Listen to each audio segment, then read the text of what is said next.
Welcome back to the Mad Dog in the Morning Show, ESPN Radio. Coming up bottom half of the hour, we'll talk to a fan in Cleveland who lost his job at a car dealership for tasering a fan from Miami. But right now, joining us on the Fanspeak.com hotline, Coach Jon Gruden, ESPN analyst and friend of Ron Jaworski. Also, Shannon Sharpe of CBS, and he knows Dan Marino. Coach Gruden, we will start with you, sir. Only 600 hours until the big game kicks off. What are your keys to victory, and who do you like this weekend? I mean, I can't wait to watch this thing. It's going to be two gladiators. Not in the way like old movies had gladiators, like the movie Gladiator, Russell Crowe. That's a heck of a film.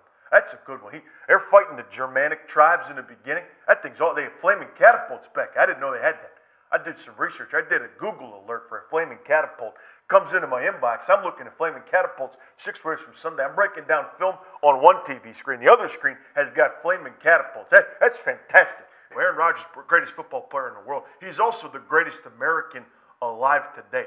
There's a guy, an ancestor of George Washington.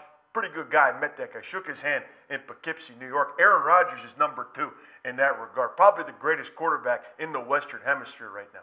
Ben Roethlisberger, on the other hand, has got the hardware. He's got 2 championships and a couple rape charges. This is a guy, he'll go into bars, get real drunk, talk to chicks, and take his balls out. I'm not a lawyer, but I tell you what I am is a guy that loves football. Ben Roethlisberger is a heck of a football player. Great stuff, Coach. Same question to you, Shannon. What do you see are the keys to victory this weekend's big game?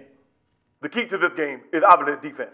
Defensive teams, if you're not having defense on the field, then the other offense is going to be able to score points. Like in practice, we would run plays, and there was no defense in practice. We were able to always move the ball and run and complete passes.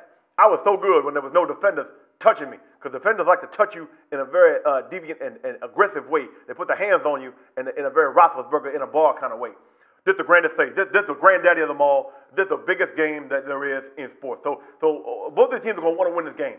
So if you're looking at this game, you're going to say, hey, I want to try to win this football game. So how do you do that? You try to score more points than the opponent. If you win this trophy, you get to carry it around, and you walk around your stadium, and you go to a parade, and at the parade they say something like, Shannon, you're awesome. And I say, yes, thank you very much. I'm fantastic. And I called a Super Bowl touchdown from John Elway that he was good. But basically, this Super Bowl is about who's going to score more points.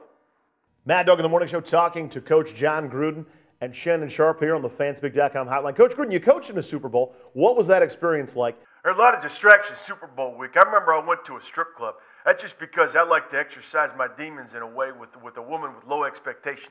I threw a couple of $5 bills at her early on. She pays attention to me. I found that fantastic. I requested Hot for Teacher by Van Halen, which is just a heck of a song for strippers to dance to.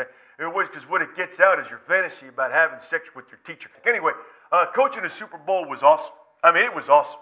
I called plays, and I knew what Oakland was going to run because it's my offense that they were running. 17 seconds or less here, Shannon. We're up on a commercial break. Give me a prediction. Give me a winner of this football game. The person going to win this game is Johnny Cage for Mortal Kombat. See, what happened with Raiden come down from heaven, made himself into a mortal, and he chose Johnny Cage and Liu Kang to go fight against Shang Tsung and all those other guys. So Johnny Cage going to win the tournament. He's going to take his sunglasses off at the end and say, fatality, Johnny Cage wins. Anyway, I think the winner is going to be the Packers. All right, Coach Gruden, same question for you. Got to get a prediction from you. Go out on a limb. Give me a winner for the big game. That's going to be Brett Favre. He's going to come back at halftime. He's going to make an inspired speech. He's going to hobble out there on both ankles. He's going to throw BBs all across the yard. He's a gunslinger. That's another guy who really likes to show his All right, gentlemen, thank you so much for the time. Coming after the break, our 1,000 hours till the Super Bowl countdown continues.